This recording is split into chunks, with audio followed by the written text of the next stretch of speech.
お友達って感じじゃなさそうだね。友達っていうか、市川! Hi there everyone, Lars back with another review for The Dangers in My Heart Season 2, brought to you by Camille's Harem. Not just a podcast by novice writers for novice writers, but also a YouTube channel by novice writers for novice writers. Because writing is an adventure, it's more fun with friends, and in this episode we get two dates that aren't really dates, but really are dates, as Ichikawa and Yamada continue to spend more time with each other outside of school. Ooh, there's some fun, juicy stuff. We begin with Ichikawa and Yamada taking time to walk together, because Ichikawa's like, if I continue to ride my bike and she continues to insist riding with me, that's going to cause all kinds of problems, because if we get caught by the cops, that could be the end of her career. No! So it's down to walking, and they go and they get some yakisoba together. Delicious stuff. Now then, at the onset of this, I'm just gonna say, you're supposed to eat yakisoba when it is piping hot, which, for me, I don't personally like that. I like being able to preserve my taste buds, thank you very much, but it's what you're supposed to do, and I think that's also supposed to help you out if you're someone like me who doesn't like eating octopus, that then you can just simply eat and you're like, oh, sweet, that was all delicious, and you don't realize, I just ate octopus. So here, at their very first date, which isn't a date, but really is a date, when they go to get yakisoba, when Yamada is just like, I don't like eating it when it's so hot, I'm like, girl, that's how you're supposed to eat it.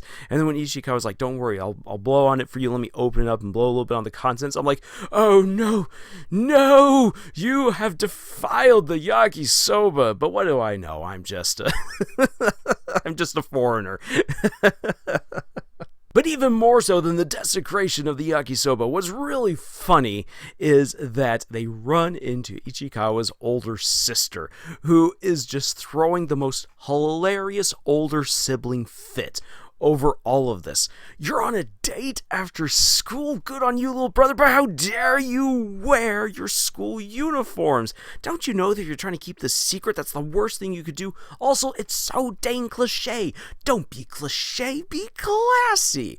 I love the confrontation that you got going on right here. Poor Ichikawa, he's being torn all different kinds of ways, between feeling embarrassed because he's there with his sister, being embarrassed because his sister is calling him out, and being embarrassed because he's with Yamada, being embarrassed because he's wearing Yamada's cardigan. Oh boy, this poor little guy, he is getting torn apart all different kinds of ways, and I am loving this hilarious drama right here. And for an insatiable glutton like Yamada, it's kind of interesting that she goes to a yakisoba shop when she herself is like, I don't really like eating these when they're all so hot. It's just, this is again just a funny little quirk of Yamada. It goes to show that there's way more complexity to her than just being a straight up bimbo, which is what she's always presented to be as. But the more time that we've all spent with Yamada, we begin to realize just how complex, how beautifully complex this young woman is.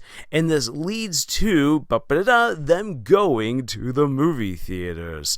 I love this little bit right here. She's like, I need you to come. Well, she doesn't even say, I need you to come with me, but it's clear that she's been planting everything that she needs to get Ichikawa strung along to come with her to go and see a movie where she's able then to study the acting in order then to enhance her own performance. Now, I will say, as someone who has done some novice acting on the side as well, some amateur acting, while watching other people do acting is totally fine, you've got to do the acting yourself in order to find your own style. This is very clearly, once again, Yamada either not having a clue what really she's talking about, or I would suspect more, finding an excuse to spend time with Ichikawa, and specifically take him to a romantic movie. Hint, hint, wink, wink, nod, nod, get the hint, boy. From there, she invites him to come to a photo shoot over the weekend, which he then comes to, and he immediately feels out of place. And also, I just gotta say, I find it absolutely hilarious that 7 o'clock is deemed ridiculously early over in Japan, but having spent already a little bit of time on over there and realizing that as an American who's like, I'm up at the crack of dawn, let's get going with the day, and you walk outside and no one is awake, because that's just the way that the scheduling works over there. That's what people are used to. Fun little side note right there. But so he's up basically for the Japanese at the crack of dawn, getting dressed, going on out there to the photo shoot, and he instantly just feels out of place. He was expecting way more people. There's not as many people, even though later on he's like, there's so many people there. Nah. You're just saying that, Ichikawa. And he is immediately beset upon by all of these people from the management team, from the photo shooting team, and he is just getting overwhelmed by all these personalities. And yet, we as the audience looking at it, we can see these are just regular people trying to accommodate this young middle school kid who's come on in to see his friend. Of course, they're all like, "Oh, so you're dating Yamada? Not quite the right thing you should be doing, young man. Think about her career." To which he then says, "Well, we're not dating." And I love how her manager's like, "What? I thought I had an eye for this kind of stuff."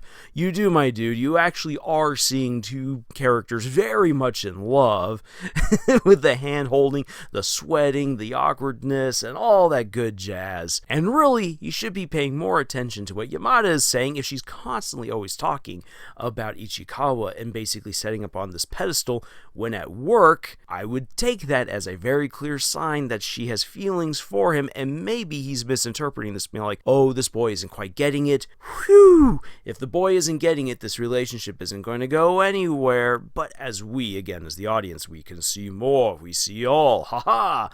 We can see that Ichikawa is very, very much interested in Yamada, and he wants her to be successful with this photo shoot career, which is why we get that hilarious scene of him grabbing her hand and them running on off, and he's like, "No, the beautiful Yamada I fell in love with is that successful girl who is striking on her own, who is pursuing her own dreams. That's the kind of girl that I like. I do not want to ruin her career for her." There's a whole lot that's happening here in this scene. I know I'm getting a little bit rambly, so let's just kind of cut to the chase right here. There is a lot happening in this scene. This is actually a very, very important one because this is not just a culmination of a lot of different details that have been dropped for us, but this is building up to what I suspect to be the season finale. So I'm going to give a little bit of spoilers right here as far as the manga is concerned. So back in season 1, it was already made very clear that Yamada has an acting career. And not only that, she does photo shoots. This is something that she could break into. Well, she's not a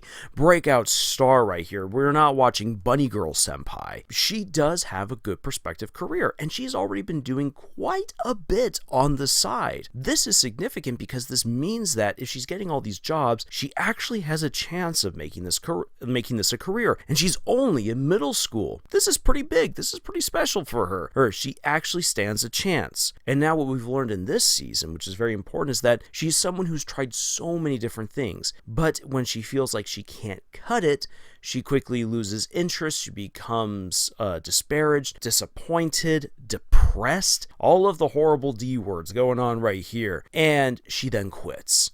But with acting, she has stuck to it. And one of the things that's very important about her acting career is that at one point she was ready to quit it as well.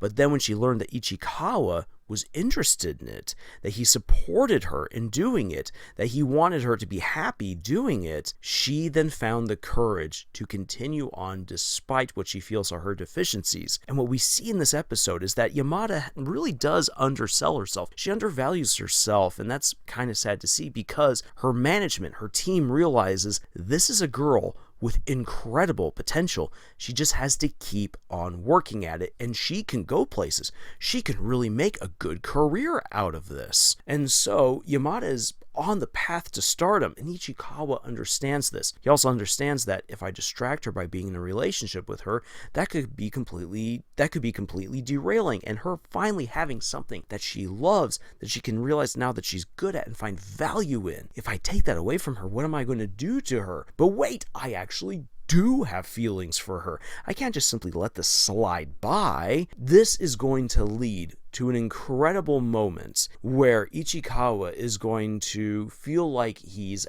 at a crossroads. He either confesses to Yamada or he destroys Yamada's career, which is definitely not the case, but that's how he himself is misconstruing things.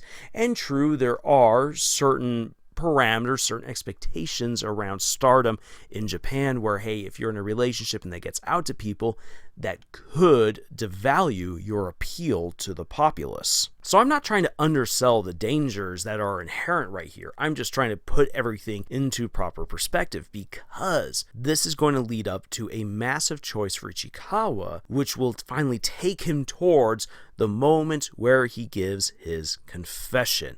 It's all going to be teetering on what he understands of Yamada's chosen career and her desire to be an actress. So while this episode, at first glance, might just seem like cute, fun fluff, and it's not really advancing the plot really all that far, and more people that I've seen have been focusing on how it seems like Ichikawa's losing his marbles with the hallucination of his other self now constantly talking to him, running along with them in the train, and speaking to him at the park. What's actually really important right here is that Ichikawa is now beginning to understand his own feelings even better in connection to Yamada's life. Where does he factor into all of this?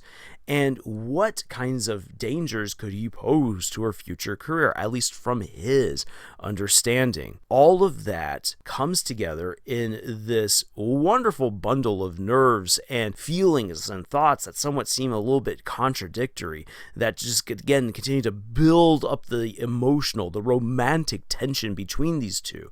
I talked at the very first episode for the season, how are you going to extend the tension between two characters who are obviously growing close to each other, who are just so close to a confession and getting together? How do you build it up? How do you extend it? This is how. By presenting to at least one of the characters, if not both of them, a conundrum. If you do get together, what could be the consequences, the negative consequences to the other person? And if you really care about them, are you going to make a choice that might deny you your happiness, but then seemingly prevent any sort of negative consequences for the person that you care about because you care for their happiness more than your own?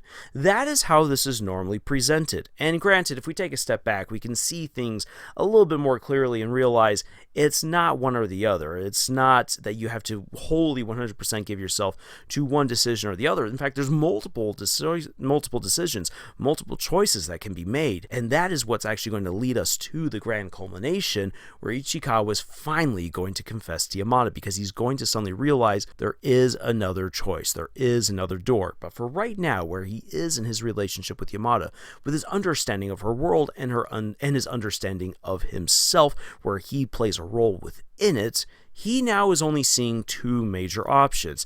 Either I fall in love with her and I have my little happy dream, which will then screw up her career, or I can take a step back and I can let her enjoy her career, and I will be the guy who loves her from the sidelines and constantly is cheering her on. That's right now what is being set up here within this episode, and that's going to be a very important development for later on. So, I hope that my ramblings right there have made just a little bit more sense of what we've got going on here in the show. And if you're a novice author who's looking for some good writing advice that we can pull out of this episode, it is this. If you want to extend the tension, the drama between two characters who are falling in love with each other but aren't quite there yet where they've confessed and they've gotten together, one of the ways that you can extend that tension, draw it out a little bit, is to place misunderstandings in their way. And that's just natural. People misunderstand each other all the time, especially people that they love. At the beginning of that relationship, it's going to be born out of all sorts of misunderstandings, and it's by these characters overcoming those misunderstandings that they actually grow closer together. This is something that I've seen too many authors really get wrong, where they're like, oh, I need to throw in some sort of drama, where they manufacture something that's maybe way too over the top, like a new love interest comes in, we're going to introduce a love triangle. You don't need a love triangle to extend the drama. You absolutely do not. And no, you don't need to introduce some sort of crime or whatever. I've seen too many people bring in things here. It's like, wait, what, why? That's too unrealistic, bonkers, weird. Why do aliens need to somehow extend the dramatic romantic tension between them? That's silly. Instead, you can have something quite as simple as a misunderstanding. Maybe someone said something that sent the other person off, or maybe it could be, once again, be something where someone misunderstands their commitment to work or to school and not necessarily to developing a deeper relationship with them. It does not need to be overblown. It does not need to be the literal end of the world. So, with all that being said, that's my review, that's my writing advice, all based here on this episode from The Dangers in My Heart. I'd love to know your thoughts, your interpretations, your observations from this episode. Put them down into the comments below, and I'm looking forward to reading them. In the meantime, while I'm reading that, and while we're waiting for the next episode of The Dangers in My Heart, if you're looking for more reviews, breakdowns, analyses, or writing advice, please check out our other videos here. Like, share, comment, subscribe. Those things all really help us out. But if you would especially like to help us out in what we do right here, please check out the books that we have published. Links for them are in the description below. But otherwise, thank you so much for joining us on this incredible adventure that we call writing. And until the next video, y'all, choose. 放課後デートである噛み締めるよ